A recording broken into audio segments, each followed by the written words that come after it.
Hello everyone. तो आज एक हम चैप्टर लेके आए हैं, चैप्टर का क्विक रिवीजन। ठीक है, ये बेसिकली मेरे ही लिए वीडियो है। ठीक है, कि हम जब बाद में इसको थोड़ा सा एक बार कभी रिकॉल कर सकें एग्ज़ाम्स वगैरह के लिए। बट ये हम सोच रहे थे एक वीडियो बना दे तो आपके लिए भी, जो लोग एग्ज़ाम्स वगैरह देते हैं उनके लिए भी काफ़ी बेनिफिशियल हो जाएगा। ठीक है, ये चैप्टर का नाम है बायोलॉजी का चैप्टर है, एंडोक्राइन सिस्टम।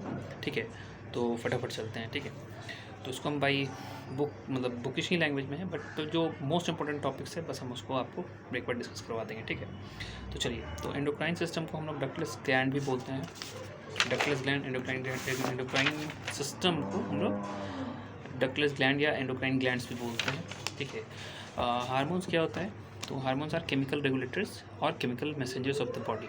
ठीक है, अब हार्मोन्स का जो हाइपर सिक्रेशन होता है, ठीक है, हाइपर सिक्रेशन होता है और हाइपो सिक्रेशन होता है। हाइपर मतलब एक्सेस, हाइपो मतलब कम। तो दोनों ही कॉन्सिक्वेंसेज में आपको हार्मोनल डिसऑर्डर्स हो सकता है। ठीक है, अगर ज़्यादा हो रहा है सिक्रेशन तब भी, कम हो रहा है सिक्रेशन तब भी। ठीक है, केमिकली हार्मोन्स क्या होते हैं? तो chemically hormones are proteins, polypeptides, amino acid derivatives और स्टेरॉइड्स। ठीक है, अब हम आते हैं दो तरह ग्लैंड पे, exocrine gland and endocrine gland. Exocrine gland क्या मतलब क्या होता है? इन जनरल एक्सोक्राइन ग्लैंड का मतलब होता है, एक्सोक्राइन ग्लैंड मतलब दे हैव डक्ट। ठीक है, एंड एंडोक्राइन का मतलब होता है दे आर डक्टलेस ग्लैंड। अब याद कैसे रहेगा कौन डक्टलेस है या कौन ये हैव डक्ट?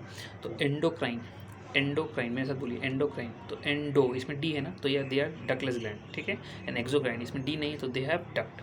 ठीक है, एक्सोक्राइन मतलब दे हैव डक्ट, एंडोक्राइन मतलब they are ductless gland.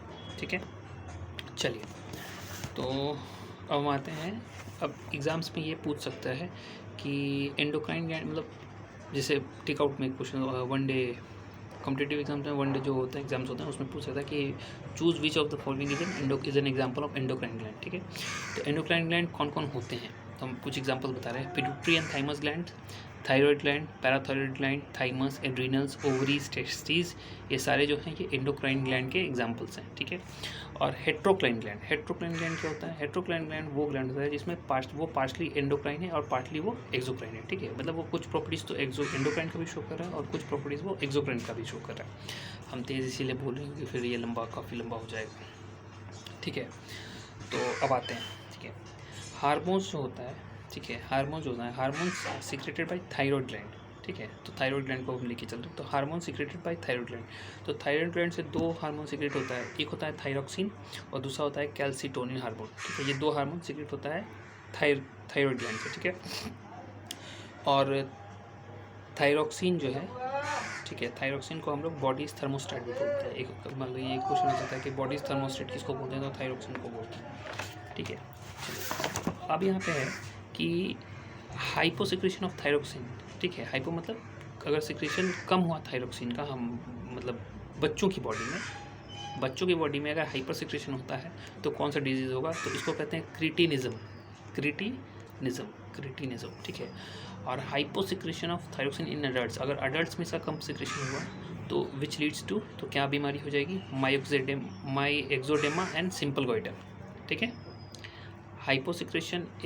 hyposecretion of thyroxine in children causes cretinism, hyposecretion of thyroxine in adults causes myxedema and simple goiter. ठीक है, अब hypersecretion of thyroxine, हाइपरसिक्रेशन मतलब ज़्यादा secretion अगर हो जाएगा थायरोक्सिन का तो कौन सी बीमारी होगी? तो इसको कहते हैं एक्सोफैल्थमिक गोइटर। ठीक है, ये एक डिजीज़ है।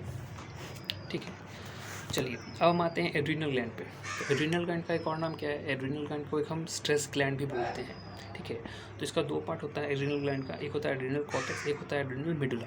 ठीक है, तो अब हम आते हैं कि hormone secrete by adrenal cortex. ठीक है, तो तीन हार्मोन बेसिकली ये सीक्रेट करता है, ग्लूकोकोर्टिकोइड्स, मिनरलोकोर्टिकोइड्स जिसको हम एल्डोस्टेरोन भी बोलते हैं, और एड्रीनोकोर्टिकोइड्स। ठीक है, अब ग्लूकोकोर्टिकोइड्स का फंक्शन है कुछ, उसके बाद इसका फंक्शन है, ये सब उतना इंपॉर्टेंट नहीं है। हाँ, बस एक चीज़ याद रखिए, हाइपोसिक्रेशन, हाइपो मतलब कम, अगर हाइपोसिक्रेशन ऑफ एड्रीनल कॉर्टेक्स हो रहा है तो ये कौन सा डिजीज़ फैला देगा? तो एडिशंस डिजीज़। ठीक है, हाइपोसिक्रेशन ऑफ एड्रीनल कॉर्टेक्स कहलाएगा एडिशंस डिजीज़। गड़बड़ रहा है ऐसे, लेकिन चलो कोई नहीं, वापस से शुरू कर लेंगे।